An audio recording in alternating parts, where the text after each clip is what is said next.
Welcome back दोस्तों, स्वागत है आज के नए लाइव जिंदगी शो के अंदर। मैं बहुत ज्यादा एक्साइटेड हूँ आप सबको शेयर करने के लिए। आज हम जानने वाले का ऐसे लाइफ जर्नी जिन्होंने अपने लाइफ में जीरो से अपनी लाइफ को स्टार्ट किया और लाइफ में लाखों के अर्निंग तक पहुंचे। कई सारे लोगों की जिंदगी को ड्रास्टिकली उन्होंने ट्रांसफॉर्म किया। ये किस तरीके से ट्रांसफॉर्म किया और क्या रहेगी और आपके जीवन को बदलने वाली एक अनसुनी जीवन की कहानी जो आज हम इसके अंदर जानने वाले।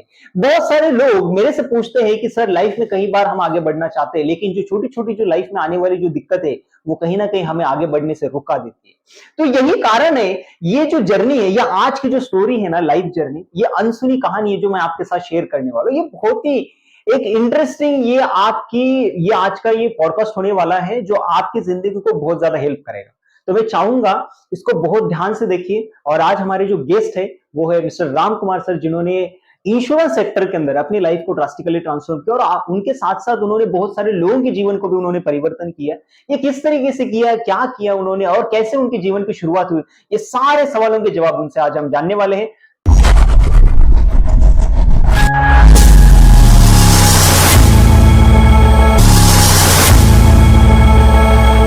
आपका बहुत बहुत स्वागत है आपका लाइव जिंदगी शो के अंदर, जहां पर आपकी जिंदगी की कहानी जानने के लिए, क्योंकि आपका हमने ट्रेलर वीडियो अभी कुछ दिन पहले अभी हमने पोस्ट किया था तो बहुत सारे लोगों को पसंद आया। आपकी लाइफ जर्नी जानना चाहते हैं, इंस्पायर है काफी ज्यादा आपसे। तो एक बार मैं आपसे जानना चाहता हूँ कैसा रहा आपका बचपन और कैसे आपने जर्नी शुरू किया। एक बार आप अपनी जर्नी के बारे में बताइए, आपका नेम जरूर बताइए सर। बिल्कुल बिल्कुल, थैंक यू गोपाल जी। गोपाल जी, मैं बताऊं जो मेरा नाम राम कुमार प्रसाद है और मैं बेसिकली बिहार का रहने वाला हूं, दरभंगा डिस्ट्रिक्ट का। मेरी बचपन बहुत ही गरीब घरों में मेरा पैदाइश हुआ और जैसा कि हर आदमी का सपना होता है कि धीरे धीरे धीरे धीरे पढ़ाई लिखा करके आगे बढ़ना, पर मेरे खानदान में कोई भी आदमी पढ़ा लिखा नहीं था। तो हमारी मम्मी के यहाँ पे जो था, हमारे नाना मामा वगैरह जो थे वो पढ़े लिखे थे। उन लोगों ने बोला कि चलो कम से कम इनको 10th पास करवा दो। अच्छा। तो हो सकता है कहीं ना कहीं कुछ छोटा मोटा जॉब लग जाएगा। तो हमारे पिताजी के पास इतने भी पैसे नहीं थे कि मुझे 10th भी करवाते।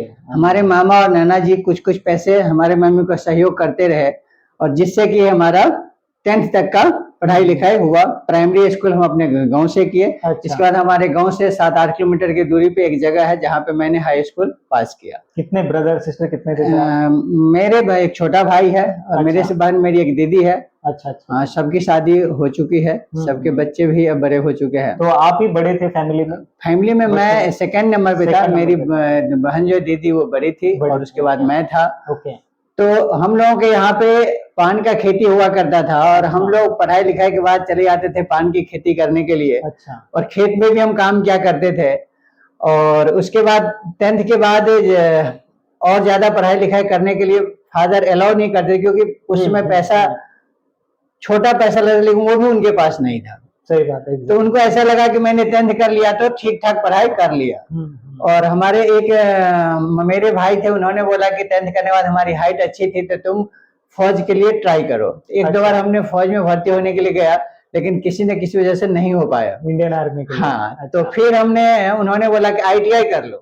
तो ITI करने के लिए उस टाइम पे उन्होंने बोला कि दिल्ली से अगर ITI कर लोगे तो जॉब कहीं ना कहीं मिल जाएगी। तो मैं जॉब करने की वजह से दिल्ली आया, ITI करने की वजह से। अच्छा। बट यहाँ पे जब मैं आया, सॉरी टू इंटरप्ट, एक चीज जानना चाहता हूँ क्योंकि बहुत सारा यूथ है जो फैमिली भी कहती है कि आर्मी के लिए, कहीं ना कहीं इंडियन आर्मी के लिए थोड़ा ट्राई करना चाहिए। तो मैं वो सिचुएशन को थोड़ा डीपली जानना चाहता हूँ, एग्जैक्टली क्या हुआ था कि आपने कैसे ट्राई हुआ ये कि देखिए, मैं गया पहले दौर में हमने एक जगह पास हो गया। अच्छा। फिर उसके बाद जंपिंग में हम फेल हो गए। अच्छा। एक बार तो दौड़ने में ही हम फेल हो गए और मुश्किल से 5-6 सेकंड की वजह से हम फेल हो गए। अच्छा। तो 2 बार हमने ट्राई किया, 2 बार कुछ ट्रेनिंग लेते थे किसी फ्रेंड से या रिलेटिव से? हाँ, ऐसे हम खुद ने कहीं से मैं ट्रेनिंग नहीं लिया। खुद ही हम दौड़ भाग करते थे, जैसा कि लोग बोलते थे कि दौड़ना चाहिए, तो अपने गांव में हम खुद ही दौड़ भाग करने की कोशिश करते थे। अच्छा। नहीं हुआ, हमारे साथ के कई लोग उसमें गए।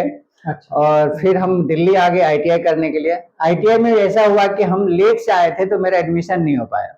अच्छा। एडमिशन नहीं हुआ तो मैंने सोचा कि अब किराया भाड़ा खर्च करके दिल्ली आया हूँ तो क्यों ना कोई काम कर ही लेता हूँ, क्योंकि मेरी फैमिली बहुत गरीब थी। ऐसा समझिए कि मेरे पिताजी दूसरों का घर खेतों में काम करते थे तो मेरा घर का खर्चा चलता था। मतलब खेत भी, मतलब आपका खुद का नहीं था? खेत भी खुद का नहीं था। हाँ, सिर्फ खेत भी खुद का नहीं था। और हमारे जो घर भी बना था वो भी हमारे मामा जी उसमें कुछ लकड़ी वगैरह दिए थे, कुछ पैसे दिए, तब जाके मेरा घर बना था। Okay okay. तो आप सोच सकते हैं मैं कितना गरीब फैमिली से था। मेरी मम्मी जब किसी के बारे में सुनती थी कि वो 800 रुपए कमाता है, 1000 रुपए कमाता है, तो उनका सपना था कि मेरा बेटा कब 1000 रुपए कमाएगा। उस टाइम पे 1000 रुपए बहुत बड़ी चीज थी हमारे लिए। तो मैं जब दिल्ली आया तो पहली बार मेरे जो जॉब लगी वो लगी 550 रुपए की महीने की। मैं लिटरली बताता हूँ सर, मैं पिछले कई सालों में इंडिया में कई सारे अलग अलग ट्रैवल्स किया हूँ स्टेट में, और कई सारे यूथ या उनके पेरेंट्स को मैं मिलता हूँ। तो ऐसे भी कुछ पेरेंट्स को मैं मिला हूँ, जैसे आपने कहा कि अभी मेरा बेटा कभी 800 या 1000 रुपए के एक दिन कैसे कमाएगा, तो वो आज भी सर बहुत सारे पेरेंट्स हैं जो अपने बच्चों के बारे में सोचते हैं कि मतलब उनको भी लगता है इम्पॉसिबल कभी, मतलब तो वो उस पे आप कुछ क्या सलाह देना चाहेंगे, एक लाइन उस टॉपिक पे? देखिए मैं तो जैसे समझता हूँ कि आदमी कुछ भी अगर सोचेगा और उसके लिए अगर वो काम करेगा फोकस करके तो वो 100% होगा। एग्जैक्टली, मतलब पेरेंट्स को विश्वास बिल्कुल बिल्कुल रखना चाहिए सर, बिल्कुल रखना चाहिए। मैं भी आगे आपको बताऊंगा कैसे कैसे मेरा जीवन में चेंजिंग आया। तो मैं जब यहाँ पे आया तो 550 रुपए से स्टार्ट हुआ हमारा कहानी, और कुछ ही दिन के बाद मैंने वो जॉब चेंज कर दिया क्योंकि दूसरी जगह मुझे 600 रुपए मिलने लग गए। अच्छा। तो 600 रुपए पे मैं चला गया, और कुछ ही दिन वहां पे उस समय पे मैं अगर लंच वगैरह रोटी वगैरह लेके भी जाता था, बड़ा कोने में कहीं पे हम दुबक के खाते थे। पता है क्योंकि हमारे पास कई बार सब्जी होते थे तो रोटी होता था, सब्जी नहीं। कई बार हम अचार के साथ में लंच करते थे और लोगों के पास देता था, उनके पास सब्जी है तो लोग क्या सोचेगा मेरे पास सब्जी भी नहीं है। और हम 3-4 लड़कों के बीच में पार्टनरशिप में रहते थे। तो जो पुराने लोग थे वो अपने लंच पहले पैक कर लिया करता था और मेरे लिए वो बचता ही नहीं था सब्जी। तो हम कई बार अचार ले लिए, कई बार हम गुड़ के डेली ले करके और फिर हम लंच में लेके जाते थे। मतलब उस समय पे 1-2 रुपए का छोला मिला करता था, हमारे पास उतने पैसे नहीं थे कि मैं छोला भी जाके खरीद लूं। कई बार तो ऐसा हुआ कि हम सिर्फ एक ब्रेड पकौड़ा, उस टाइम पे 75 पैसे का मिल जाता, एक ब्रेड पकौड़ा खा के हम लंच करते थे। अरे बाप रे। ऐसे जिंदगी हमने देखे थे क्योंकि हमें एक ही चीज सोचता था मैं, जब भी कोई दिक्कत आती थी कि मैं गाँव जाके भी क्या करूंगा। सही बात है, एग्जैक्टली। तो गांव की गरीबी हमने देखा था, तो हमें तो यहाँ सरवाइव करना ही है, कुछ भी तकलीफ हमें तो काम करना ही है। मुश्किलें और ज्यादा थी गांव में और कुछ ही समय के बाद मुझे ऐसा लगा कि एक मुझे कोई ठेकेदार से बातचीत हुई, तो उन्होंने बोला कि आप हमारे यहाँ आके काम करो, हम आपको 60 रुपए प्रतिदिन के हिसाब से मजदूरी देंगे। तो वो था लेबर क्लास का काम था, जैसे बिल्डिंग वगैरह बनता है तो उसमें जो उठाना होता है वो ईंटों का उठा, उस टाइप का काम था। लेकिन मुझे तब भी कोई दिक्कत नहीं थी क्योंकि गांव का मैं रहने वाला, खेत में काम किया हुआ, मैं ऐसा कोई बात नहीं करूंगा। 60 रुपए तो मिलेगा, 60 रुपए का मतलब अगर मैं 30 दिन काम कर लेता तो 1800 रुपए हो गया, कहा मैं 600 पे काम कर रहा था, तो मेरे लिए बहुत बड़ी अचीवमेंट थी। तो मैं एक सप्ताह जाके काम किया, एक सप्ताह के बाद जब मैंने उनसे जाके पैसे मांगा तो उन्होंने बोला अभी नहीं मिलेगा, अभी 2-4 दिन आप रुक जाओ। और मैं अप्रोक्स 8 या 9 दिन काम कर लिया था। उन्होंने बोला था कि सप्ताह में आपको खर्चा मिलेगा। अच्छा। तो नहीं दिया तो मुझे बड़ा गुस्सा आया कि मैं आया तो था कि ज्यादा पैसे कमाने के लिए और इतना मेहनत भी कर रहा हूँ, और बेशक एजुकेशन ज्यादा नहीं थी पर ऐसा लगता था कि और लोग तो मैं पढ़ा लिखा हूँ, तो मैं इस काम को कर उसके बाद भी पैसे नहीं था। मैंने गुस्से में आके छोड़ दिया। मैं ऐसा लगा कि अगर नहीं जाऊंगा ड्यूटी के साथ वो बुलाएंगे और पैसा देंगे, पर ऐसा नहीं हुआ, बुलाया भी नहीं। अच्छा। हाँ। वो पैसे मतलब पूरे डूब गए। डूब गए, फिर मैं मांगने भी नहीं गया। अच्छा। उसके बाद मैं लगभग क्या एज थी सर वैसे? उस समय पे मेरी एज की अगर मैं बात करूँ तो सिर्फ 18 साल का एज था, 17-18 साल का एज था। तो मतलब सेकंड जॉब थी आपकी वो? हाँ, इस वक्त लाइफ में। उसके बाद मैं आनंद पर्वत चला गया। आनंद पर्वत में मेरी 600 रुपए की फिर जॉब लगी। अच्छा। बट उसमें ओवर टाइम लगता था, ओवर टाइम मिला के हम 800, 850, 900 रुपए तक हम कमा लेते थे उसमें। वहां पे मंडे को छुट्टी होता था, मंडे वाले दिन भी बुला लेते थे। लेकिन उस उम्र में भी वहां पे क्या था कि एक उनके पास चप्पल की बोरियां आती थी और वो बोरी अप्रोक्स 70 किलो, 80 किलो, 90 किलो का हुआ करता था। अच्छा। तो नए लोगों से बोरियां उठवाते थे, हफ्ते में 1-2 बार ऐसा होता था। तो मैं उस टाइम पे वो बिल्डारी, वो क्या कहते हैं, पीठ पे रख रख के मैं उस काम को भी किया। क्योंकि जो लोग वो करते थे ना, उनको शाम को समोसे वगैरह खाने को मिलता था और कुछ पैसे भी 10-20 रुपए एक्स्ट्रा मिल जाया करता था, बस और कोई कुछ नहीं था। हम नए थे, हमें करना मजबूर था, हमें करना ही पड़ता हो। तब तो इन हालातों में सर, जब आप मतलब इतने इस एज में आप परिश्रम कर रहे थे और फैमिली सारा गाँव उधर बिहार में थी, राइट? तो ऐसे सिचुएशन में कभी फैमिली नाइट में कॉल करती होंगी? सर उस टाइम तो फोन वोन का कोई सिस्टम नहीं था, फोन वोन चिट्ठी हम लिखते थे अच्छा। और चिट्ठी में ये सारी बातें हम नहीं लिखते थे, क्योंकि लिखने का कोई मतलब ही नहीं था। उसमें हमारे माँ बाप क्या कर लेते, हमें तो एक ही चीज समझ में आया कि भाई मेहनत करना है तो दिक्कत क्या है। सही बात है। हमने खेतों में काम किया था, मुझे कोई ना शर्म थी ना मुझे उसमें कोई प्रॉब्लम था, बस हमें तो एक ही था, कोई मुझसे कितना ही मेहनत करा ले, पैसा ज्यादा दे, बात खत्म।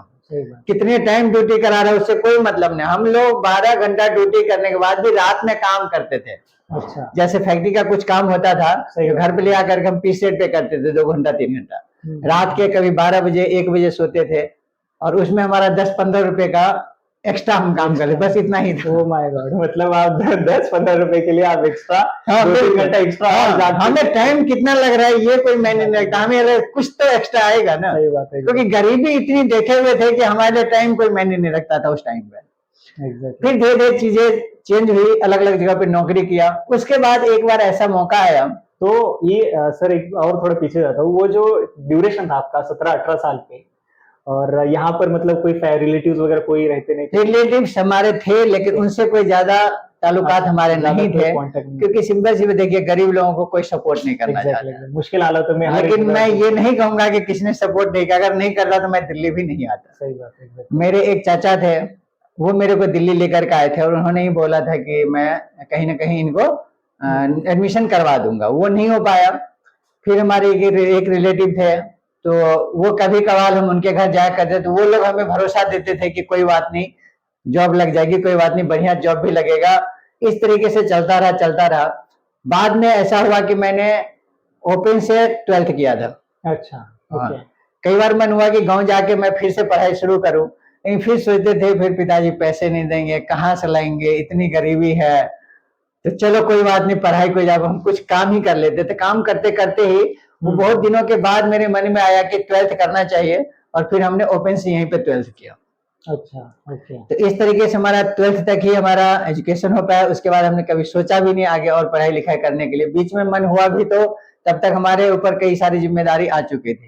घर कितने दिनों के एक बार जाते थे सर वैसे, मतलब कभी घर गए, घर जाने के बाद वो माहौल क्या होता था, इमोशन? 8 महीने 9 महीने साल में एक बार जाते थे। साल में एक बार? शुरू में तो 1-2 बार गए तो महीना 2 महीना रह करके आए, लेकिन 1-2 साल के बाद ही ऐसा हो गया कि हम यहीं के होके रह गए। अच्छा। बहुत जल्दी हमारा शादी भी हो गया था। जब मैं 7वीं में गया था, 7वीं कक्षा में, तभी मेरा शादी हो गया था। अच्छा, क्या एज थी उस वक्त? उस समय पे 13-14 का एज मेरा रहा। अच्छा, मतलब जो आप 18 साल के थे उस वक्त, मतलब पूरा शादी हो चुकी थी। हम यहाँ शादी करके आए थे, लेकिन उस टाइम पे हमारी वाइफ हमारे साथ में नहीं थी।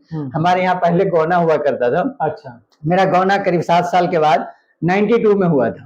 अच्छा, गौना मतलब क्या? गौना मतलब हमारे यहाँ दुरागमन बोलते, यानी फिर से एक शादी होती है। अच्छा, तब जो है सो वाइफ आती है अपनी ससुराल। तो ऐसा हुआ, और उसके बाद 2-3 साल तो ऐसे वो गांव में रही कि अभी हम जाते थे कभी कभार। उसके बाद 3-4 साल बाद हम रेगुलर यहीं पे बुला लिया और यहीं हम लोग साथ में रहने लगे। अच्छा। तो हर जगह किराए पे रहते थे, ज्यादा इनकम नहीं थी, बस जैसे तैसे गुजारा चल रहा था।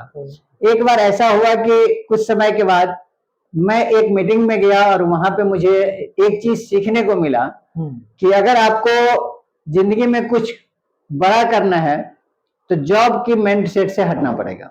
क्योंकि जॉब आपको, उसमें यही चीज बताया गया कि जॉब आपको भूखे मरने देगा नहीं और आगे बढ़ने देगा नहीं। ये चीजें मेरे को 1-2 बार सुनने के बाद मुझे लगा बात तो सही है। जो भी लोग जॉब कर रहे हैं बहुत बड़ा पैसा नहीं बना रहे हैं। आज के डेट में जितने भी लोग बड़ा पैसा बना रहे हो, कुछ ना कुछ वो बिजनेस करते हैं। एग्जैक्टली। तो हमने उनकी कई सारी ऐसी चीजें सुना कि अगर आपको बड़ा पैसा बनाना है तो आप जो 24 घंटे की बैरियर के अंदर हो, क्योंकि हर आदमी के पास 24 घंटे भगवान ने दिया हुआ है, और उसमें से मैक्सिमम लोग 10 से 12 घंटे काम कर पाता है।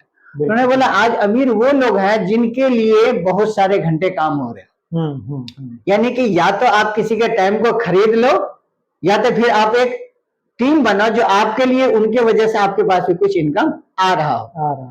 तो वो एक नेटवर्क कंपनी थी जो लोगों को जोड़ने वाला था। उसमें मैं कुछ दिन काम किया, बट वो ऐसा लगा कि कुछ बड़े लोगों का काम है। और मैं वहां से फिर उस काम को नहीं कर पाया, लेकिन काफी चीजें सीखने को मिला कि अगर कुछ बड़ा करना है तो हमारे लिए कोई ना कोई काम करने वाला हमें पैदा करना पड़ेगा। तो उस टाइम जो आपकी पहले की जो नॉलेज थी, हर काम में जब जब आप जा रहे थे तो कुछ नया सीख के आ रहे थे। बिल्कुल अर्निंग हो रही थी, नहीं हो रही थी, वो बात अलग है, लेकिन आप नया कुछ सीख के बिल्कुल सीख के आ रहे थे। और उसमें जो भी चीजें मुझे 1-2 नई चीजें सीखने को मिलता था, मैं कोशिश करता हूँ अपने लाइफ में उसको इम्प्लीमेंट करूँ। तो एक बार ऐसा हुआ, मैं लेदर गारमेंट में काम करने के लिए गया, जबकि मैं वैष्णव हूँ और लेदर से हमारे फैमिली वाले बहुत ही दूर रहना चाहते हैं। अच्छा, नफरत लेकिन में। पैसा अच्छा था, अच्छा। तो मैं ये नहीं देखा कि चमड़े का काम है, लेदर का काम, मुझसे कोई प्रॉब्लम नहीं था। हमने काम करना शुरू किया और वहां से बड़े आराम से जो है हम 15 दिनों के अंदर 4,000, 5,000, 6,000 रुपये महीना कमाते थे। मेरे मम्मी का सपना एक बार ये था कि मेरा बेटा कब 1,000 रुपये महीने का कमाए, महीने का कमाए, ओ महीने माय का गॉड। कमाए। जब मैं 2-3 साल यहाँ पर रह गया, तब वही कहता था कि तुम्हें कभी 2,000 रुपये की नौकरी मिल जाएगी। मतलब तब उनका ये सपना आ गया कि मैं 2,000 रुपये महीने का कमाऊं। और जब मैंने 4,000, 5,000 रुपये 15 दिन का कमाने लगा, तो मैं अपने आप में बड़ा सुकून में था कि मैं बहुत अच्छा कर रहा हूँ। क्योंकि उस टाइम पे जो लोग जॉब करते थे वो 4-5 हजार रुपये ज्यादा का जॉब नहीं कर रहे थे, जो हमारे आसपास के लोग थे। तो मुझे ऐसा लगता था कि मैं पैसा बढ़िया बना रहा हूँ, बट उस पैसे को मैं संभाल नहीं पाया। धीरे धीरे लाइफ में फिर कुछ एंजॉयमेंट की तरफ फिल्म वगैरह देखना, और उस टाइम पे वैसा माहौल हमारा हो गया था कि खर्चा वर्चा खूब अच्छा करते थे, क्योंकि गांव के लोग हमें पैसा मांगते नहीं थे। और गांव में ऐसा था कि हमारे जैसे लोग बहुत कम पैसे कमाते थे, उनको लगता था कि मेरा बेटा भी कम ही कमा रहा होगा, तो हमें डिमांड भी नहीं करते। जब हम गांव गए तो थोड़ा बहुत पैसे भी लेके वो लोग उसी में खुश रहते थे। सही बात। तो ऐसा ही चलता रहा। उसके बाद मैंने सोचा कि क्यों ना अपना कोई काम किया जाए। तो मैंने सबसे पहले जो काम किया वो मैंने मेट्रो में ठेकेदारी की। ओके। मेट्रो में ठेकेदारी करने से पहले मैंने स्टील पॉलिश का काम शुरू किया था, जो कि मैं किसी सेल्फ इंडिपेंडेंट आपके लिए स्टार्ट किया था। हाँ। अच्छा। तो उसमें हुआ ये कि बिजली जो थी हमारे पास, बिजली के छापामारी में हम एक बार पकड़े गए, जिस वजह से मैं उस चीज को कुछ ही दिन करके मैंने खत्म कर दिया। ओके। फिर हमने मेट्रो में ठेकेदारी की। मेट्रो में ठेकेदारी कुछ समय पेटी कॉन्टेक्ट में मैं काम कर रहा था। हमारे बंदे कुछ वहां से मटेरियल का हेरा फेरी कर दिया, जिस वजह से मेरे ऊपर डेबिट डल गया और मेरे को वो काम भी छोड़ना पड़ा। उस टाइम पे मैं सोच रहा था मैं क्या करूं। जॉब की तरफ दोबारा जाने का हिम्मत नहीं था, क्योंकि हमें जॉब करना नहीं था। कुछ ही समय हमने जॉब किया और एक चीज समझ में आ गया था कि जॉब करके हम बहुत बड़ा नहीं कर सकते हैं। सही बात है। तो फिर हमने क्या किया कि उस समय पे हमने एक छोटा सा पीसीओ खोल लिया, स्टूडियो बूथ, वो हमने खोला। वहां से 100, 150, 200 रुपए की अर्निंग होती थी, पर मजा नहीं आ रहा था। बस टाइम तो पास कर रहे थे पर मजा नहीं आ रहा था, इसलिए कि पैसा हमने तो ठेकेदारी वगैरह में। जो बूथ आपने जो खोला था, टेलीफोन बूथ, ये इसको क्या इन्वेस्टमेंट क्या था और कैसे क्या था आपने? उसमें ज्यादा कोई इन्वेस्टमेंट, 20,000 रुपए की इन्वेस्टमेंट थी उस टाइम पे। तो मतलब वो कंपनी को बात करना होता था, उनसे लाइसेंस वगैरह होता था कुछ? नहीं, उसमें कुछ भी नहीं था। हमें कंपनी से कोई एक मशीन लेने होते थे, 2-3 कनेक्शन था हमारे पास। अच्छा। वो इजी वे में मिल जाता था उस टाइम पे। अच्छा। और एक टेबल चाहिए, 2 चेयर चाहिए, ज्यादा कुछ इन्वेस्टमेंट नहीं था। तो 20-22 हजार रुपए में स्टार्ट हो गया था। तो उतना पैसा हमारे पास था, हमने कमाया था ठेकेदारी वगैरह से। उसी समय पे मैंने एक प्लॉट भी ले लिया था तब तक मैं। अच्छा। दिल्ली एनसीआर के अंदर। अच्छा। तो मैं सोच ही रहा था कि और कुछ दिन काम करूंगा तो बनाऊंगा, लेकिन तब तक वहां से जॉब छूट गई वो ठेकेदारी। तो फिर हमने पीसीओ खोला। पीसीओ में 150-200 रुपए की अर्निंग होती थी, पर मजा नहीं आ रहा था। तो मैंने सोचा कि अब इसको कैसे बढ़ाया जाए। उसी साथ में मैंने नौकरी करते करते मैंने घड़ी रिपेयरिंग का काम सीख लिया था। मेरे एक रिलेटिव थे, वैसे मेरे फादर इन लॉ भी इस काम को करते हैं। तो वो तो मेरे को नहीं सिखाए थे, पर उनके एक भांजा थे जो मेरे को ये सारा काम सिखाए थे। घड़ी का रिपेयरिंग करना। तो मैं घड़ी का मार्केट वगैरह देख लिया था, रिपेयरिंग करना जानता था। फिर मैंने उसी पे एक कॉन्ट्रैक्ट लगाने लग गया और घड़ी की रिपेयरिंग का काम भी साथ में मैं करने लग गया। ये कब की बात है सर वैसे? ये बात है आज से करीब 20 साल पहले की। 20 साल पहले? हाँ, ये सन 2000 के 2001-2 के आसपास के। क्या एज थी उस वक्त? उस समय मेरी एज सर रही होगी 30 के आसपास रही। तो सर अगला क्वेश्चन है कि लाइफ में आपके कब ऐसा जेकर आया जहां पर आपने डिसाइड किया कि हाँ मुझे अभी लाइफ में कुछ करना जरूरी है, बहुत इंपॉर्टेंट? क्योंकि मल्टीपल आपने जॉब किए थे, कई सारे बिजनेस आपने किए थे, तो आपने ऐसे क्या अपॉर्चुनिटी की तलाश में थे और क्या आपका जीवन का मकसद था कि एग्जैक्टली क्या करना है लाइफ में? देखिए, जब मैंने काम किया, एक ही चीज समझ में आया कि देखिए, खुद से पैसा कमाना अलग बात है, लेकिन कुछ लोगों को पैसा कमाना सिखा देना, या हमारे वजह से अगर कुछ लोगों की अर्निंग आती है, हमारे वजह से कुछ लोगों के लाइफ में कुछ चेंजिंग आती है, तो ये बहुत अच्छी बात है। अपने आप को बहुत खुशी मिलती है। तो मेरे मन में भी ऐसा, मैं ऐसा क्या करूं।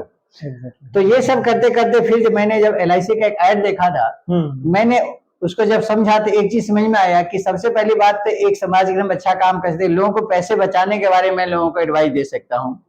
और धीरे धीरे मैं लोगों को इसमें टीम वर्क करके मैं लोगों को इनकम का भी एक जरिया बना सकता हूँ, क्योंकि आजकल देखता हूँ कि बहुत सारे जो यूथ है एग्जैक्टली वो क्या करता है, वो परेशान है अपने पॉकेट खर्च को लेकर के, छोटे मोटे खर्चे को लेकर के पेरेंट्स से मांगना पड़ता है। वैसे अगर ऐसे लोग अगर इस चीज को आता है हमारे साथ में LIC का काम शुरू करता है जिसमें कोई इन्वेस्टमेंट नहीं था, बिल्कुल, तो वो अपनी अर्निंग यहाँ से स्टार्ट कर सकता है। उसको चाहे तो एज ए कैरियर कंटिन्यू कर सकता है या इसको पार्ट टाइम में भी कर सकता है। क्योंकि बहुत सारे लोग आज के डेट में जो LIC को पार्ट टाइम कर रहे हैं और बहुत सारे लोग इसको फुल टाइम करके अपना कैरियर एज ए कैरियर इसको बहुत अच्छा इसमें कर रहे हैं। यस तो और LIC पे किसी को कोई डर था ही नहीं, क्योंकि LIC अपने आप में ब्रांड है। यस एग्जैक्टली, वो भारत सरकार का हर तरीके से गारंटेड चीज है।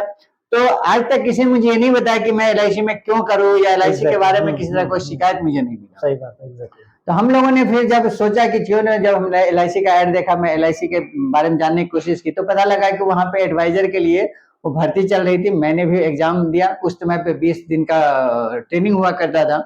हमने ट्रेनिंग देने के बाद हमने एग्जाम को पास किया। एग्जाम पास के बाद मेरे पास लाइसेंस आ गया और हमने काम करना शुरू किया।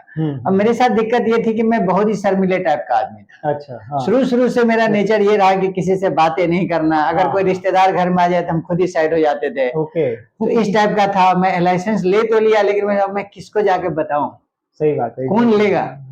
तो बड़ा ये क्वेश्चन मार्क मैंने देखा सर बहुत सारे पर्सन में, मैं भी जब मिलता हूँ तो ये सबसे बड़ा मेन क्वेश्चन है, कस्टमर कहाँ से लाए, कैसे करें। बहुत ही दिक्कत थी, मतलब अपने आप को शर्म लगता था, लोग क्या सोचेंगे अगर मैं किसी को कुछ समझाने जाऊं। पहले तो ये हिम्मत नहीं था कि मैं जाऊं कैसे, और मैं कई बार हिम्मत करके जाता भी था तो मैं सब मैं क्या बताऊं उनको।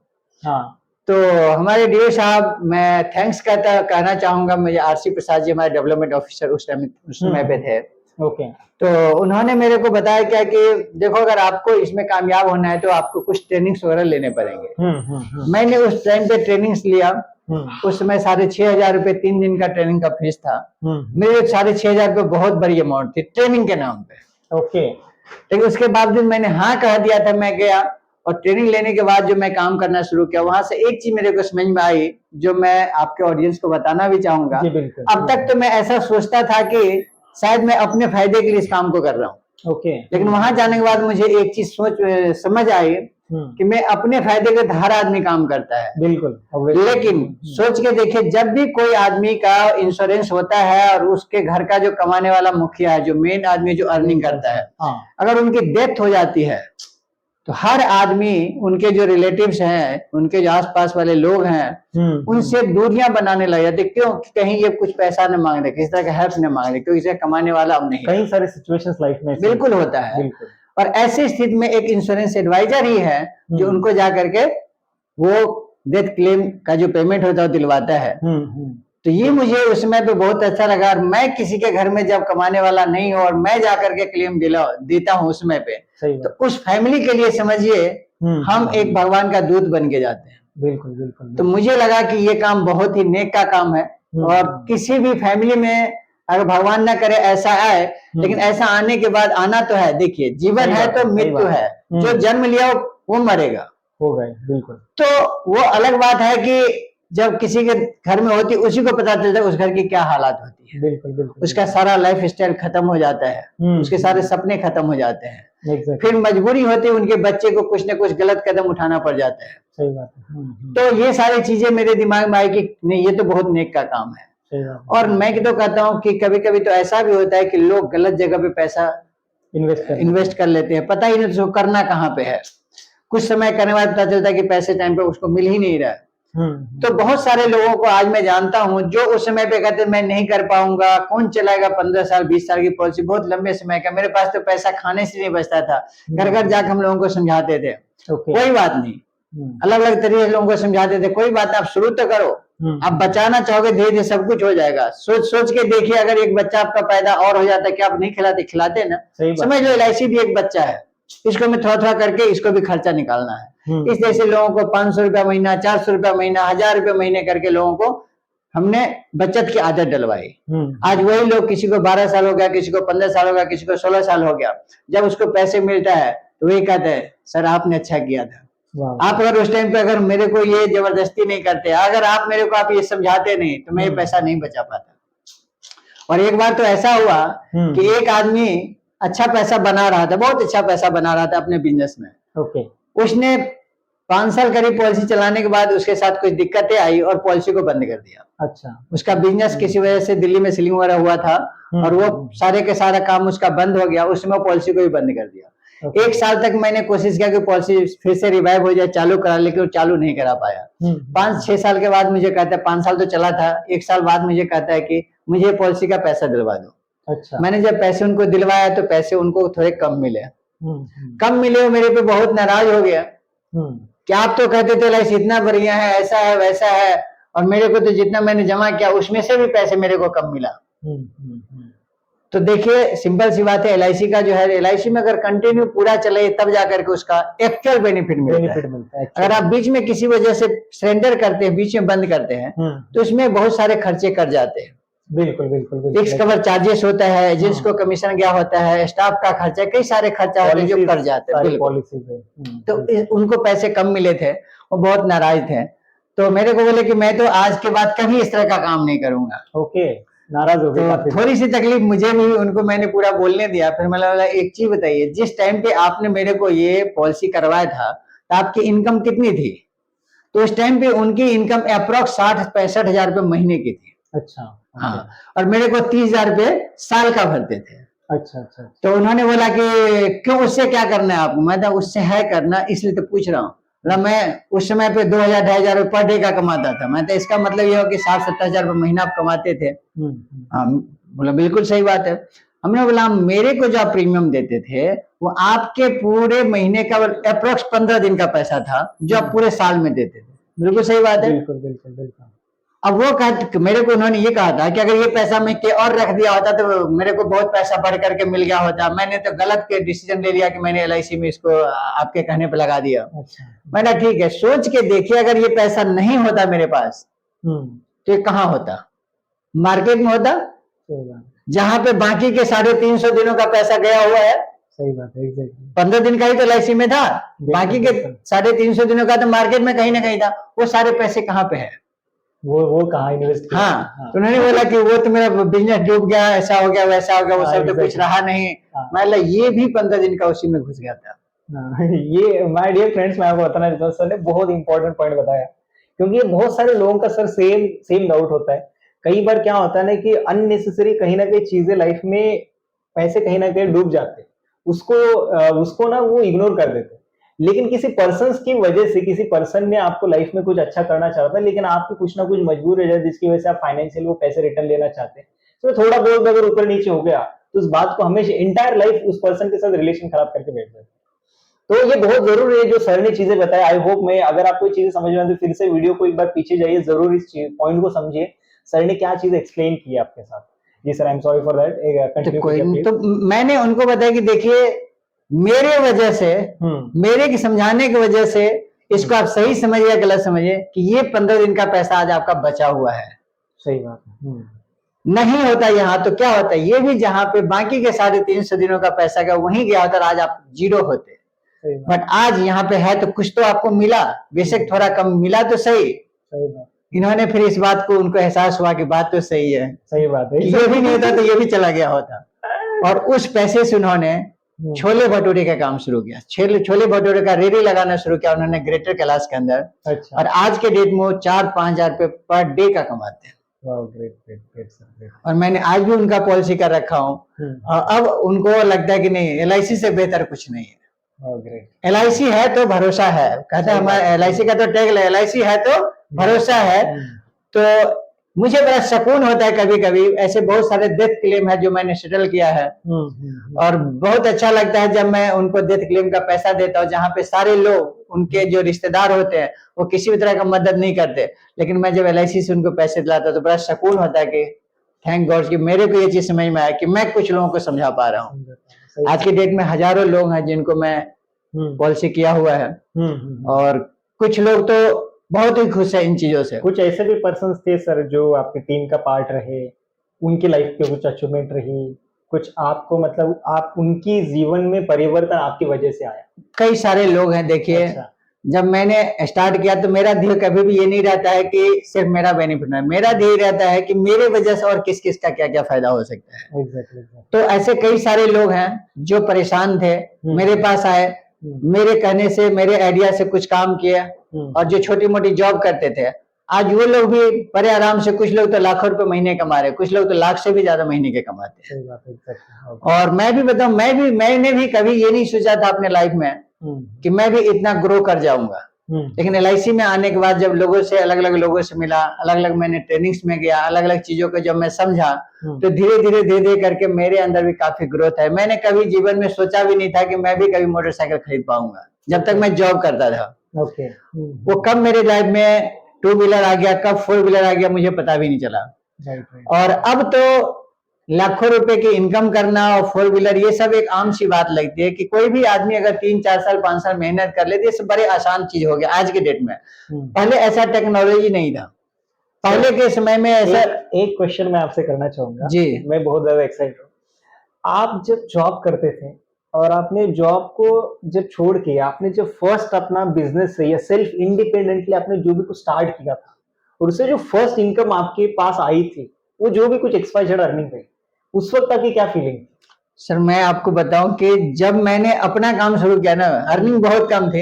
हाँ। पर एक चीज था कि जॉब को, मेरे दिमाग में एक ही चीज थी, जॉब को अगर मैं आज छोड़ दूं तो मेरे बच्चे के लिए उसमें से कुछ नहीं मिलने वाला, यानी मेरे बच्चे को मेरे जॉब से कोई बेनिफिट नहीं होने वाला है। सही बात है। लेकिन आज मैं कुछ भी धंधा शुरू करूं, कल के डेट में अगर इस धंधा को मैं छोड़ दूंगा, मैं किसी वजह से दुनिया में भी नहीं है, तो मेरे बच्चा वहां से स्टार्ट करेगा इसको। सही बात है। कि मेरी बेशक छोटी इनकम थी, जैसे मैंने PCO खोला था, उससे पहले भी 2 बार मैंने ट्राई किया था, तो दोनों में मैं बहुत बड़ा पैसा नहीं बनाया और मुझे से कोई तकलीफ नहीं थी। मैं बार बार नुकसान किया, लेकिन जब भी मेरा नुकसान हुआ तो मैं एक चीज ही सोचता था, मैं बिहार से लेके क्या आया था, एक जोड़ी कपड़ा, 2 जोड़ी भी नहीं, 1 जोड़ी कपड़ा। तो मैं जब जब मेरे को दिक्कतें आई, मैं एक ही चीज मैं लेके क्या आया, मैं था कहाँ पे, आज जहां भी उससे प्लस में ही तो हूँ। और अगर मैं नहीं भी आता तो मैं करता क्या? सही बात है। कोई खेती बाड़ी में लगे रह जाता, तो मुझे उस चीज का कोई तकलीफ नहीं हुई। धीरे धीरे मैं लाइफ में ग्रो करता गया, चीजों को सीखता गया। बस एक ही चीज की दिक्कत रही, कोई वैसा बंदा नहीं था जिससे मैं सलाह मशवरा कर सकता, कोई मुझे एडवाइस देता कि ऐसा कर लो, वैसा नहीं था। जिंदगी में खुद ही धक्के खाया, गिरा, फिर से उठा, फिर से कोशिश किया।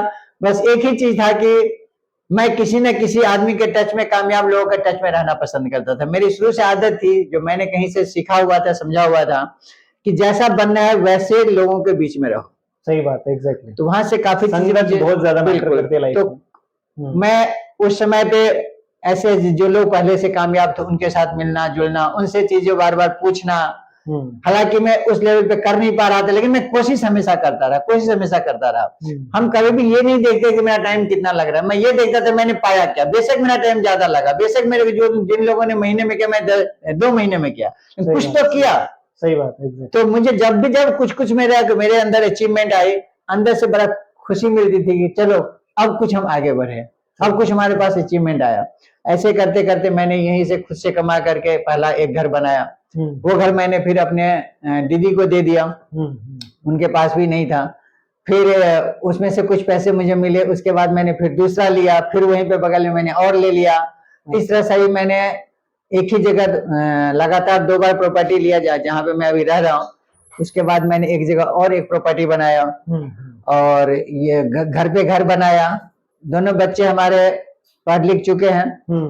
बेटिया थी, एक बेटिया की शादी हो चुकी है यहीं पे दिल्ली में, वो लोग भी बड़े सेटल है, बहुत खुश है बेटिया, किसी तरह की मुझे कोई दिक्कत नहीं है। ग्रेट। तो मुझे लाइफ में जो बेसिक चीजें मुझे करना था मैं ऑलरेडी कर चुका हूँ। अब एक ही चीज रहता है कि मैं अपनी मेरी वजह से और कितने लोगों को कुछ मैं हेल्प कर सकूं, जो वो भी जीवन में कुछ चेंज कर सके अपने आप को।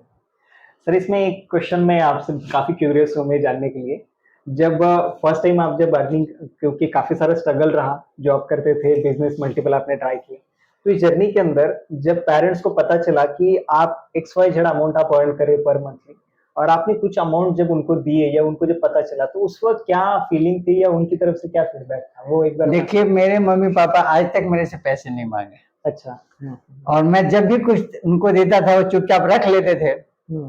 और कभी बार ऐसा भी है कि मैंने ज्यादा पैसे दिए, उनके मतलब जितनी की उनकी उम्मीद थी उससे मैंने ज्यादा दिया। हाँ। तो कुछ बोलते नहीं थे, लेकिन उनके फीलिंग्स ऐसा लगता है कि उनको लगता था कि हमारा बेटा कुछ अच्छा काम कर रहा है। हमारे पिताजी कभी भी हमसे पैसे नहीं मांगे, बल्कि कभी कभी ये पूछते थे कि अगर हमसे कुछ हेल्प की जरूरत हो तो बता देना। मैंने लड़की की जब शादी की तब उन्होंने पता नहीं कहाँ से लाए थे, मुझे नहीं पता, 50,000 रुपये गाँव से लेकर के आए थे। अच्छा अच्छा। और बार बार मेरे को अकेले में बोलते मेरे पास 50,000 रुपये है, चाहिए तो बता देना। अच्छा। ताकि मैंने उनसे लिया नहीं, मुझे जरूरत नहीं थी, तब मैं उस लायक हो गया था कि मुझे किसी चीज की जरूरत नहीं थी। और काफी सारे लोग मुझे मदद करने के लिए आगे आए, कुछ लोगों का मदद मैंने लिया भी, लेकिन बड़े आराम से हो गया। मुझे कोई दिक्कत ही नहीं है शादी करने में, जो मैं चाहता था उससे प्लस ही हुआ वहां पे। वाह। तो सर, जो अभी तक की आपकी जो जर्नी थी, कुछ क्वेश्चंस मैं पूछना चाहूंगा एज अ ऑडियंस के पॉइंट ऑफ व्यू से। तो एक सबसे मेन बात सर मैं आपसे जानना चाहता हूँ, तो बहुत सारे लोग हैं आज के डेट पे जो बिगनर्स है एलआईसी के अंदर, पहले तो वो सोच रहे हैं कि करना चाहिए या नहीं करना चाहिए, पॉइंट नंबर 1। दूसरा पॉइंट ये है कि उनका अगर करना चाहिए तो जो ये जो क्लाइंट या मार्केटिंग या जो बिजनेस को ग्रो करने का जो बिगनिंग लेवल है, इसको कैसे पार करें। और अगर वो आप जैसा आपने काफी सारे पर्सन्स बिगनर्स एक टाइम पे आपके साथ भी काम करते, इवन आज भी कर रहे, राइट, या आज भी नए काफी सारे पर्सन्स आपके साथ एसोसिएट होते हैं, राइट, तो एक बार उनको क्या आप मैसेज देना चाहेंगे। सर मैं तो कहता हूँ जो लोग बिना पैसे लगाए हुए अच्छी अर्निंग करना चाहते हैं उनको एकदम एलआईसी का काम करना चाहिए। अभी जितना जल्दी हो सके उतना जल्दी ऑथराइज है, ट्रस्टेड है, गवर्नमेंट बिल्कुल हर तरह से कहते ना कि गारंटेड वाली चीज, वो एलआईसी से बेहतर कुछ हो ही नहीं सकता किसी भी तरह का। आज कोई भी इंसान, चाहे वो पॉलिसी होल्डर है चाहे इसमें काम करने वाले लोग हैं, हर आदमी यहाँ पे संतुष्ट है क्योंकि गारंटेड है। भारत सरकार की जिस तरह से 1 रुपए के नोट पे भारत सरकार की गारंटी है, उसी तरह से एलआईसी की जितनी पॉलिसी है उससे एक रुपए की नोट के बराबर गारंटी है भारत सरकार की। सही बात। तो एलआईसी तो करना ही चाहिए, और खास तौर पे उन लोगों के लिए जिनके पास पूंजी नहीं है। सही बात है, एग्जैक्टली। एक समाज सेवा के साथ साथ में हम अपनी अर्निंग भी करते हैं, लोगों को बचत का एक हम आदत डलवाते हैं, ये तो बहुत अच्छा नेक का काम है। Right right, exactly exactly. तो सर, हमारा एक इसी पॉडकास्ट इसी इंटरव्यू का एक हमारा एक रैपिड फायर राउंड है, जिसके अंदर मैं आपको एक 10 सवाल पूछूंगा जिसमें आपके लाइफ से रिलेटेड रहेंगे, जिसमें आपको शॉर्ट में आंसर दें, ठीक है। तो ये 10 क्वेश्चंस रहेंगे, और ये जो लाइफ की जो भी जर्नी रही आपकी उसके बेसिस पे रहेंगे। तो सर, पहला क्वेश्चन है आपके लिए, आपकी अब तक की सबसे बड़ी अचीवमेंट क्या है। मेरी सबसे अचीवमेंट, जब मैंने कुछ कामयाबी पा लिया था तो हर जगह एक ही बात आती थी 4 व्हीलर गाड़ी की। अच्छा। तो एक मीटिंग्स में बताया गया कि आप अपना 4 व्हीलर गाड़ी कब ले रहे हो। ओके। और मेरे दिमाग में एक चीज है कि मेरे खानदान में उस टाइम तक किसी ने सोचा भी नहीं था कि मेरे पास ही 4 व्हीलर गाड़ी होना चाहिए, क्योंकि हम इतने गरीब फैमिली से थे कि किसी का हिम्मत भी, सोचने का भी हिम्मत नहीं। सही बात है। हाँ। मैंने उस दिन एक ड्रीम बनाया है कि मैं सबसे पहले अपने खानदान में 4 व्हीलर गाड़ी लूंगा, और जब मैंने सोचा तो पता नहीं ऊपर वाले सुन रहे, तो वो 1 साल के अंदर ही वो मेरे पास 4 व्हीलर गाड़ी आ गई।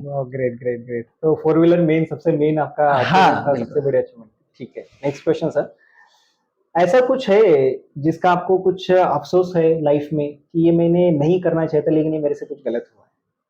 नहीं करना चाहिए था। हाँ, लेकिन आपको अफसोस है उसका, यार मैंने कुछ गलत किया। देखिए ऐसा तो खैर कोई खास चीज नहीं, लेकिन हाँ ये लास्ट 1-1.5 साल पहले की बात है कि मैंने अपने ट्रैक से थोड़ा सा हट करके बहुत जल्दी पैसा बनाने के लिए मैंने ऐसे कंपनी में कुछ इन्वेस्टमेंट किया जो वहां पे पैसा बहुत तेजी से बन रहा था। कुछ लोगों का पैसा भी लगवाया भी, लेकिन वो डिसीजन मेरा ठीक नहीं था।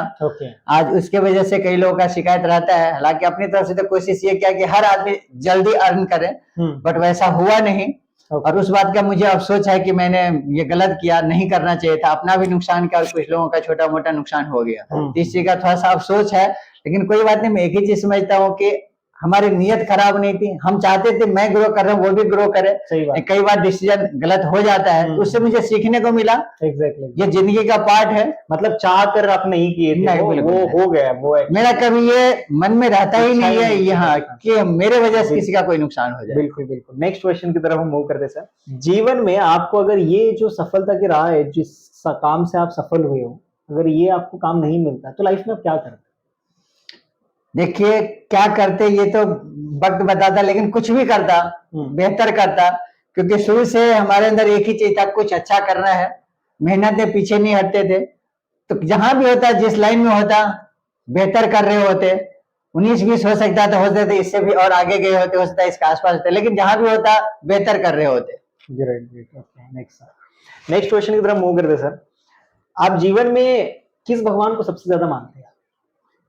देखिए मैं भगवान की अगर बात करूं तो सबसे ज्यादा अभी राधे कृष्ण जी को मानता हूँ। वैसे सारे भगवान अच्छे हैं और सब पे मेरा ट्रस्ट है, तो कोशिश यही रहती है कि जितने भी हमारे भगवान हैं वो हर का अपना अपना रोल है। पता नहीं किन की दुआ हमारे ऊपर चल रहा है, मुझे नहीं पता। तो राधे कृष्ण जी को तो मानता ही हूँ, बाकी सभी भगवान को मैं मानता हूँ। Great great sir. Next question है सर, जीवन में आपके गुरु कौन है जिनकी वजह से आपके जीवन में बहुत बड़ा कुछ बदलाव आया है? देखिए अगर मैं स्टार्टिंग करूँ तो जीवन में मुझे सबसे ज्यादा जो सीखने को मिला और जहां से मेरी लाइफ में चेंज गया वो आरसी प्रसाद जी हमारे डेवलपमेंट ऑफिसर थे LIC के। उन्होंने काफी बेसिक चीजों को मुझे समझाया और जिस वजह से मैं LIC का काम कर पाया। उसके बाद तो अलग अलग क्षेत्र के हमारे अलग अलग गुरु जी हैं। एक सिद्धार्थ जी हैं, सिद्धार्थ सिंह जी, उनसे मैंने काफी सारी चीज सीखा। उनसे मैंने कई डायरिया बनाई जो मैंने सीखा है। और आज जिंदगी में मैं जब भी परेशान होता हूँ, जब भी कोई हतोत्साह होता हूँ, जब भी डिप्रेशन में जाता हूँ, तो मैं उनकी डायरी जब उठा के देखता हूँ तो कुछ बातें उसमें से मुझे पढ़ने को मिलता है कि जो फिर से मैं मोटिवेट हो जाता हूँ और फिर तरोताजा होकर के अपने काम पे लगता हूँ। Great sir, great great. Next question है सर, कभी ईश्वर से भेंट हुई आपकी? नहीं। क्या नहीं भेंट हुई तो आप क्या मांगेंगे? बस मैं तो यही मांगूंगा कि हे परम पिता परमेश्वर, आप मेरे अंदर वो सारी काबिलियत दे कि कोई भी सामने वाला आदमी मेरे पास आए और मेरे से जो चीज भी मांगे, चाहे वो आइडिया की बात हो, चाहे नॉलेज की बात हो, चाहे पैसे की बात हो, किसी भी चीज की जरूरत हो, तो मैं उसको दे सकूं, उस लायक मुझे आप बनाओ। वाह ग्रेट सर। ये बहुत कम मैंने देखा है सर लाइफ में, बहुत कम लोग ये सोचते हैं लाइफ में कि ये चीज जो आपने अभी जो शेयर किया है, तो ये बहुत मुझे भी पर्सनली बहुत अच्छा लगा, क्योंकि लाइफ में जो भी आपके पास एबिलिटी है वो आप एटलीस्ट लोगों के साथ शेयर कीजिए आप। नेक्स्ट क्वेश्चन की तरफ मूव करते सर, आपको किस चीज से सबसे ज्यादा खुशी होती है? जब मेरे वजह से किसी का कुछ फायदा होता है तो मुझे सबसे ज्यादा खुशी तब होती है कि चलो कि मेरे वजह से आज कोई बंदा खुश हो रहा है, इससे बेहतर कुछ नहीं हो सकता है। एग्जैक्टली बिल्कुल सर। नेक्स्ट क्वेश्चन है सर, आपको किस चीज से सबसे ज्यादा डर लगता है? मुझे डर किसी चीज से नहीं लगता है। क्यों डर नहीं लगता है कि मैं अपनी तरह से बेहतर करता हूँ। मैं ऐसा कोई काम नहीं करता जो मुझे लगता है कि कल को मुझे उसका अंजाम कुछ बुरा होगा, तो इसलिए डर नहीं लगता। हमेशा सच बोलता हूँ, हमेशा मेहनत से जो कर सकते, जो सच है उसी का मैं साथ देता हूँ। तो डर ऐसा कुछ नहीं। वैसे डर एक ही चीज का लगता है कि मेरे से कोई गलत डिसीजन ना हो जाए कभी, तो वो मैं करता नहीं हूँ, इसलिए मुझे डर वैसे किसी चीज का डर है तो सिर्फ भगवान से, जो करेंगे वो अच्छा करेंगे। एग्जैक्टली बिल्कुल सर। नेक्स्ट क्वेश्चन है सर, जीवन और ऐसा क्या रहेगा जो आपके लाइफ में अभी तक की जो जर्नी है, अभी तक की जर्नी में ऐसा क्या और क्या रहेगा जिसको आप और पाना चाहते हैं? क्या बाकी रहेगा सर आगे की?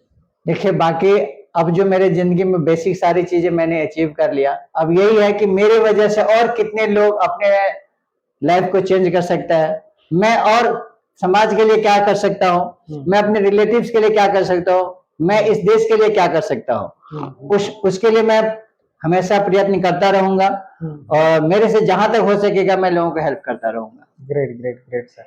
लास्ट क्वेश्चन है सर हमारा, जिसमें आप अपनी लाइफ को 3 शब्दों में बताइए। 3 शब्दों मतलब? 3 शब्दों में मतलब आपकी जो खासियत है, जो आपको लगता है कि हाँ मेरी ये 3 खासियत बातें हैं। मैं अगर अपनी खासियत की बात करूं तो सबसे पहला तो मेरा कमिटमेंट। अगर मैंने किसी को कोई चीज वादा कर दिया है तो 100% उसको पूरा करूंगा। मेरा वादा पूरा नहीं होने का एक ही मतलब होगा, या तो मैं कहीं हॉस्पिटल में हूँ कि मैं उस चीज को पूरा नहीं कर पा रहा हूँ, यानी कि हम उस लायक नहीं वहां पर हम जा सकते उसको पूरा कर सकते हैं, या तो फिर इस दुनिया में नहीं रहूंगा तभी मेरा वादा पूरा नहीं होगा। अदरवाइज ऐसा कोई भी सिचुएशन नहीं होगा कि मेरा वादा फेल हो जाए। दूसरी बात टाइम की पंचुअलिटी रहता है, मेरा कोशिश मैंने किसी को टाइम दिया 100% उस टाइम पे पहुंचा जाए। तो एक तो कमिटमेंट, चाहे वो लेन देन को लेकर के हो, किसी भी चीज को लेन देन के लेकर के हो, और टाइम की पंचुअलिटी, ये मैं शुरू से लेके चलता हूँ। मैं कोई भी काम को बड़े सिस्टमेटिक तरीके से करता हूँ कि जैसे कि मुझे कहीं जाना, एक साथ अगर बहुत सारा काम है, मैं पहले प्लानिंग कर लेता हूँ कि मुझे इस काम करने में कितना टाइम लगेगा, फिर वहां मैं कितने बजे तक पहुंच सकता हूँ, उसी हिसाब से मैं लोगों को टाइम देता हूँ। तो मैं 3 शब्द में अगर बात करूँ तो टाइम को लेकर के मैं पंचुअल हूँ। किसी को मैंने कुछ कमिटमेंट कर दिया तो 100% वो पूरा होगा। मुझे किसी के पैसे, कितना भी किसी का पूंजी है, पैसा है, कुछ भी, मुझे उस पर किसी के पैसे से कोई लोभ लालच नहीं है। मेरी एक ही कोशिश, मैं कम कमाऊं ज्यादा कमाऊं, वो मेरे कमाई की वजह से, वो मेरा जिस पे हक है, बस उसी से मैं उम्मीद रहती, इससे ज्यादा कुछ नहीं। एग्जैक्टली, वाह, ग्रेट सर।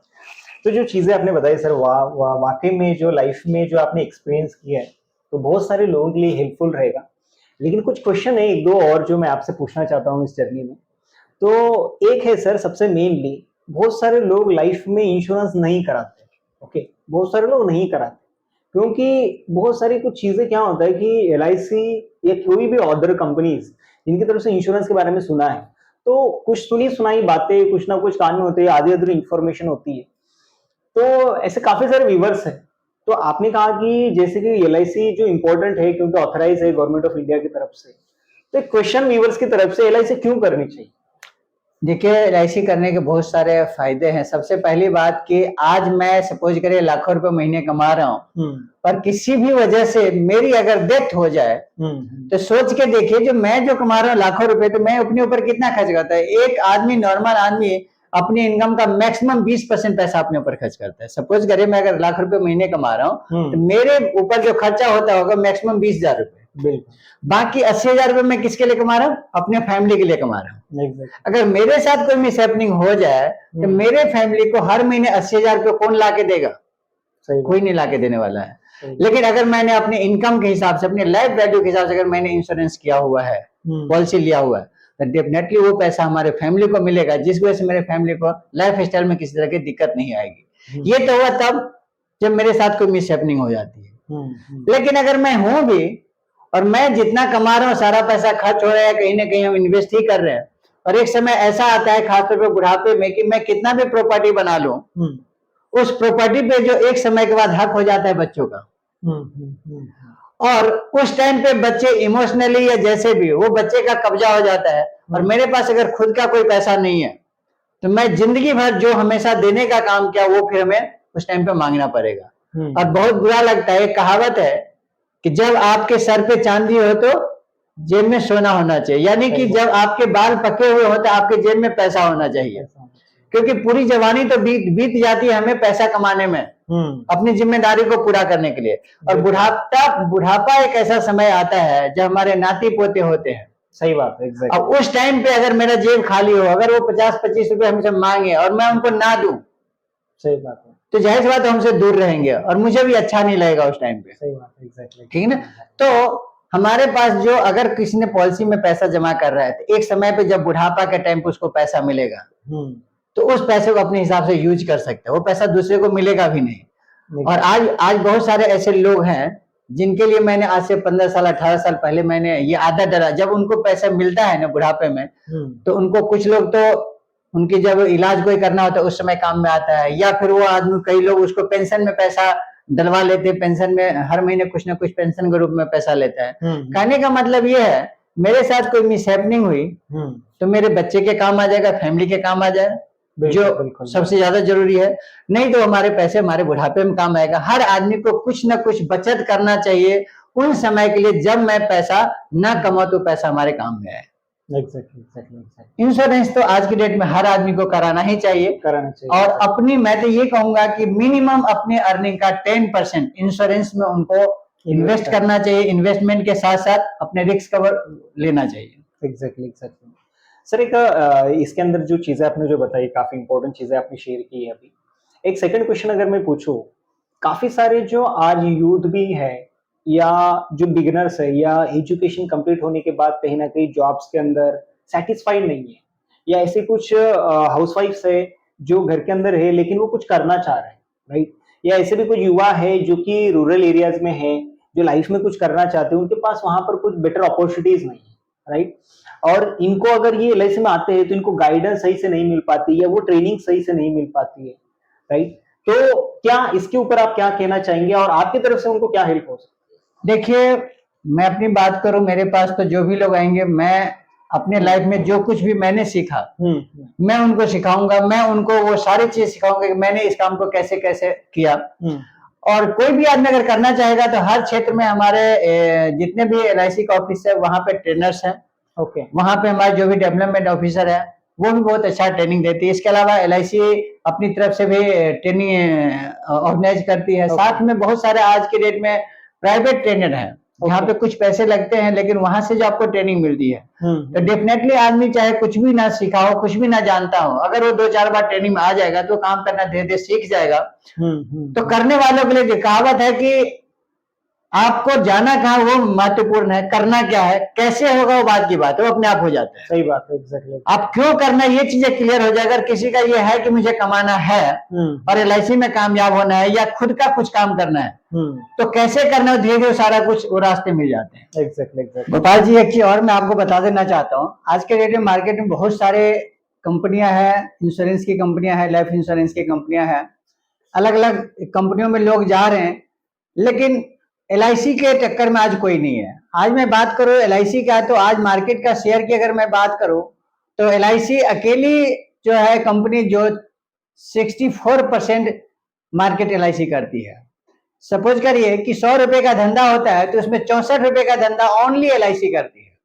बाकी के जो 34% है उसमें बहुत सारे बाकी के 22-23 कंपनियां हैं जो काम करती है। तो आप सोच सकते हैं कि एलआईसी पे लोगों का ट्रस्ट कितना है।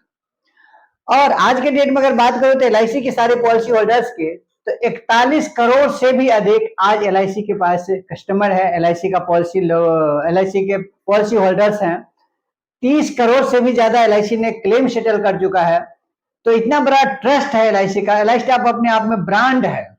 67 साल कंप्लीट होने वाला है 1 सितंबर 2023 को। तो एक 67 साल का अपने आप में एक एक्सपीरियंस है एलआईसी के पास।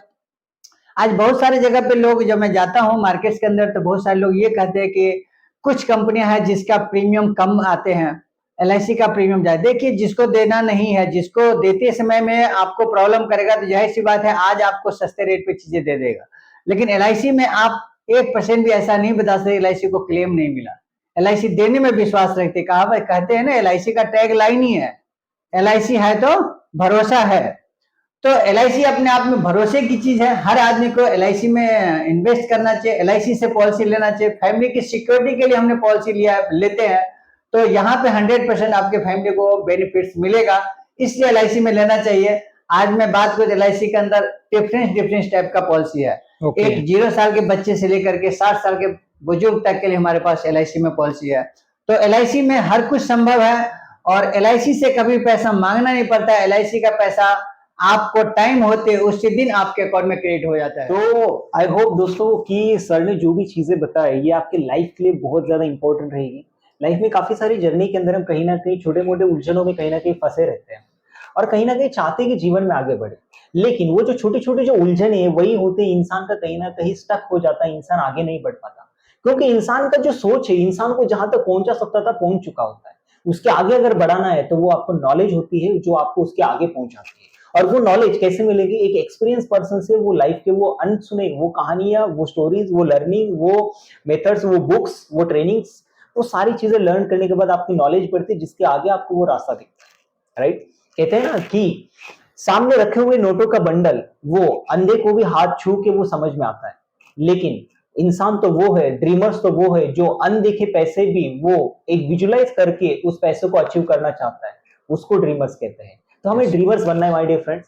इम्पॉसिबल कुछ भी नहीं है जीवन में, हर कुछ संभव है, पॉसिबल है। और जैसे सर की जो जर्नी रही लाइफ में, सर ने जितने स्ट्रगल से, सर ने जो चीजें बताई है लाइफ में, जो परिश्रम उन्होंने जो लाइफ में देखे, जो कि इम्पॉसिबल थे लाइफ में, मतलब ऐसा भी कुछ हो सकता है, अपनी लाइफ को कभी लाखों में पहुंचा सकते हैं, अर्निंग को लाखों में पहुंचा सकते हैं। मतलब सोचिए कभी एक समय पे उनका 1000 रुपए महीने की भी सैलरी मिल जाए तो बहुत कुछ है। इनकी पेरेंट्स की एक्सेप्टेशंस थी और आज लाइफ के अंदर ड्रास्टिकली जो ट्रांसफॉर्मेशन आया है, राइट? इनके वजह से कई सारे लोगों ने अपनी लाइफ में ड्रास्टिकली ट्रांसफॉर्मेशन किया है। ये सब कुछ संभव हो पाया कहीं ना कहीं खुद पर विश्वास रखे और लाइफ में कहीं ना कहीं ड्रीम्स देख के।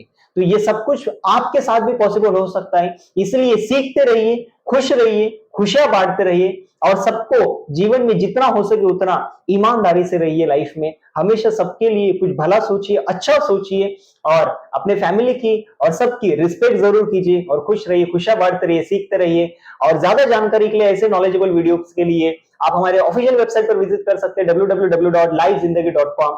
और मिलते हैं अगले वीडियो में, तब तक के लिए आपका बहुत बहुत धन्यवाद। थैंक्स।